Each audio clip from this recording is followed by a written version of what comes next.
bad habits, negative self-talk, and really just embracing who Can I you elaborate on was. those?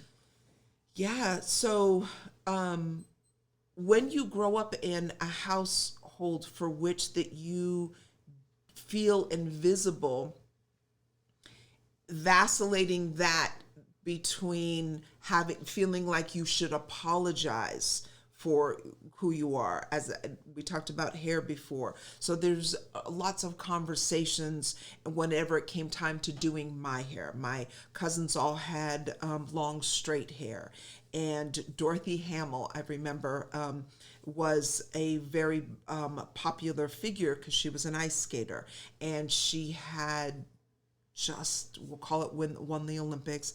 Please forgive me, I'm not great on sports history. And all the girls wanted to be her. And so she had this very distinct short bob that sort of had the feather, right? And then my hair was never ever going to do that. And my cousins had it. And then Farrah Fawcett became a thing as we were in middle school and high school. And my hair was never going to do the thing that Farrah Fawcett's hair did. And so I would say all the things that I heard my mother and my aunts say. So I would repeat them to myself, like, "Oh, your hair is such a mop. It's such a mess. It's so dirty. It's so unruly," right? Like all the negative things. Yeah. And I think that sometimes we toss around comments and we don't understand that they plant seeds in young developing minds. And so for me, meeting these women as an adult and aging and really stepping into my own and becoming, a mom and getting really good at momming after, not really truly feeling like I was being heard as a child. I really wanted to make sure that my children were also being heard. And so I needed to become aware that I was saying these really negative things about myself and to myself so that I could change that behavior. Now, you brought up a skater and an actress. A lot of times people always indicate or point out the lack thereof or how important representation is in pop culture or whatever field you're going to look at.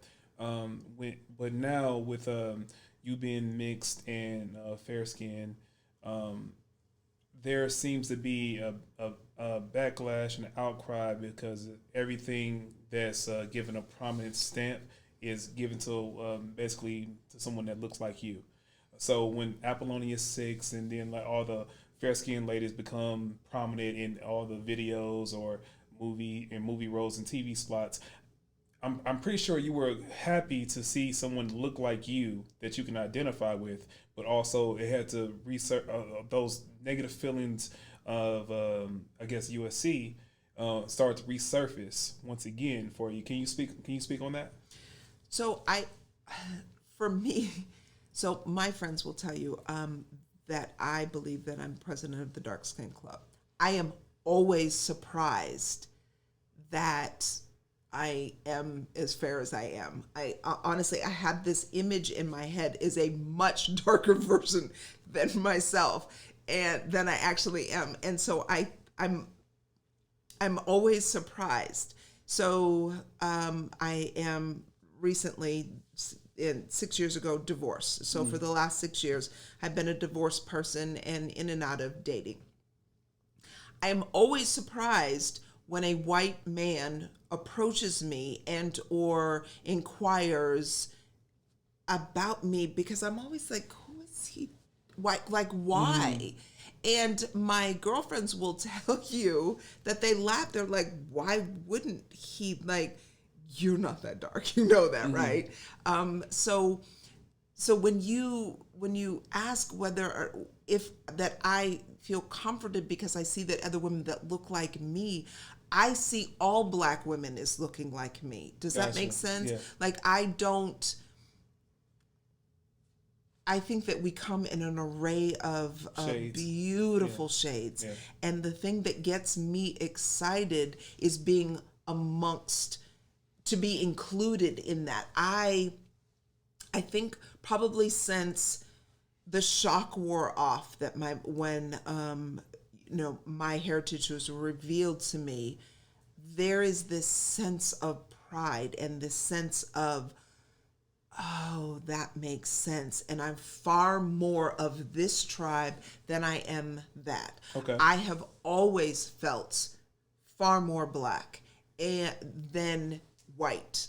When my mother shared the truth with me, I believe that truth has a resonance. There's this vibration in this frequency. And what I heard was this sort of low level humming of truth. Now, like all the intellectual, like, oh my God, and emotion, like, what does this mean? And like, not to say that there wasn't turmoil emotionally that I sort of had to navigate through, because there was.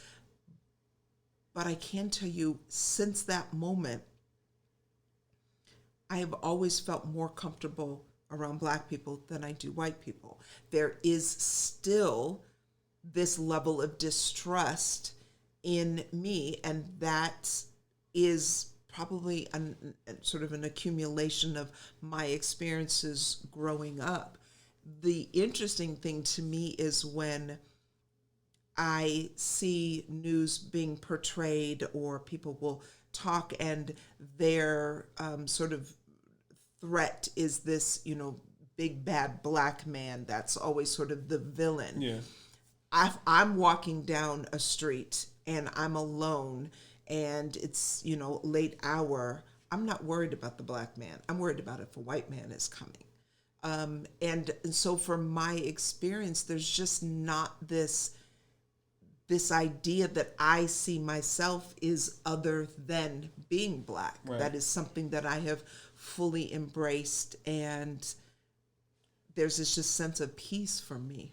What about body image? We talked about a figure skater and an actress, and they're white.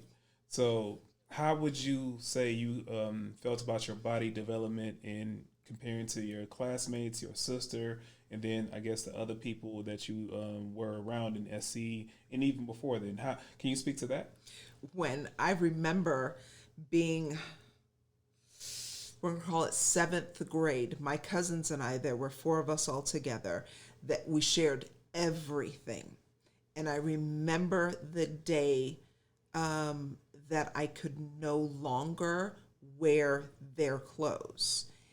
I remember spending the night at my cousin's because it just used to be a thing. Like my mom would bring me, like, you didn't pack a bag, you were just wearing, and I remember having to call my mom and specifically ask her to bring clothes to wear. And she was like, I don't understand. Why wouldn't she just wear Kimberly's stuff? Or what about Leah's? And I had to admit that I couldn't fit it.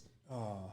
And there was this moment of just feeling shameful, like there was something wrong with me. Did you feel fat, or did you basically start to compare your body to your counterparts? Yeah, absolutely. I don't know that I felt fat, but I certainly felt shameful. Like I thought there was something wrong with me. We're the same age. It didn't make sense to me why all of a sudden I couldn't wear their clothes. And one of the things. Did you ask your mom, or who did you consult? Nobody. You just internalized all of this. Yes. Yeah, these were not conversations that we were having. And so, no, this was just something that I needed. There was just one other thing that I knew that I wasn't going to get answers for. Like, I don't know if you had that experience or not, where you just knew that you weren't going to get the answer for something that maybe you were seeking. At some point you stop asking, right, but you don't stop having the feelings. You don't stop having the emotions that are around it. What I think is that they form building blocks, right? But those building blocks are protective walls if we are not careful. And that what I needed to do, in my 20s, is begin to dismantle those sort of protective barriers around that I had built around myself and certainly my heart. But I did not realize the impact of those until last year, which inspired me to write the book. I did not know that that injured emotionally little girl was running the show at 49. Wow. And who was choosing relationships and situations that were going to continue to perpetuate a cycle that somehow I had agreed to, that I had made mean that somehow I was less than, and it was okay if I continued to seek out relationships that were never going to give me the thing that I desired. And for me, it was being loved unconditionally. So I want to shift to dating and relationships now. You alluded to you dated one person that was white before SC, and you've been back on the market now for 6 years? I love that you said back on the market. Yes. Okay. So when you have white men approach you now, is it genuine attraction, or do you ever have a feeling that you're a part of someone's fetish and you shoo them away based on that? Interesting. Fetish. I don't know that I would say that word, but I would definitely say that there is almost zero attraction for me. Mm-hmm. Like that's not. I'm gonna need some melanin. Gotcha. Like I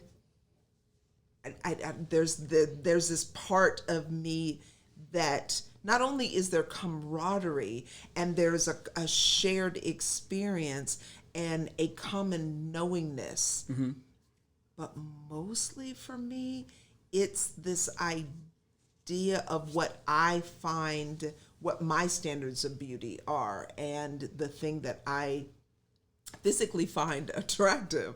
And I think that there might also be still remnants of growing up, when you start actually becoming aware of your opposite gender. Like I went to a school where none of those boys looked like me. They weren't checking for me, right? And even if I was interested in John wasn't interested in me, right? And so, maybe there is still this sort of, I don't know if it's idea, but this sort of feeling around that. But it's also just not. They're not attractive to me. Well, I want to stick with interracial dating. I've seen various arguments in negative connotations and positive connotations, and it seems to have a little bit of a blurred line for both black men and black women. So there seems to be a lot of promotion of interracial dating where black men will date white women and black women will date white men based on receiving different type of treatment. And from my perspective, all I see is people talking about what they're not getting from their own race instead of just finding love in someone that makes them happy and getting love unconditionally. I think that's extremely toxic and unhealthy. And I don't think that's real love. I think you're just basically running to someone based on the hurt that you received elsewhere. Have you seen anything like that, or can you care to speak to it? It's interesting that you said that, because what I think of as the saying is don't bleed on the one who didn't cut you, right? What I think is that any time that we are making conscious choices based off of some subconscious programming, I think can be dangerous when we're not aware of it. And then when we make very conscious choices about being exclusionary, for me, I just gotta wonder about that. So in my own life, my mother is white. My the man that she married, that what became my stepfather, who raised us, Hispanic, extremely Americanized, and so we'll just call him white. Just because, like, he was like, my family called him Gringo. So okay. and just this very loving way, because he was an amazing human being. I say all that to say that when I had children, when my parents were very played very active roles. They were very active grandparents in my children's life. And so I think that my children sort of had this sort of like their own idea of sort of code switching themselves, like, you know, with their grandparents that were very present in their life, whereas, you know, their dad's mom lived states and states away. Okay. So we just didn't have that sort of interaction with them. And so the interesting thing is watching, so I have three children, two of them are boys, and watching the boys as they, you know, aged into middle school. My concern was for my oldest was we lived in Los Angeles, but we lived in the Valley. My kids went to this amazing progressive private school because the schools in our neighborhoods were crap. And so we wanted them to have a good education. They were literally like two of only 3 chocolate drops in the entire school. Decided to take a chance and it paid off. It was problematic.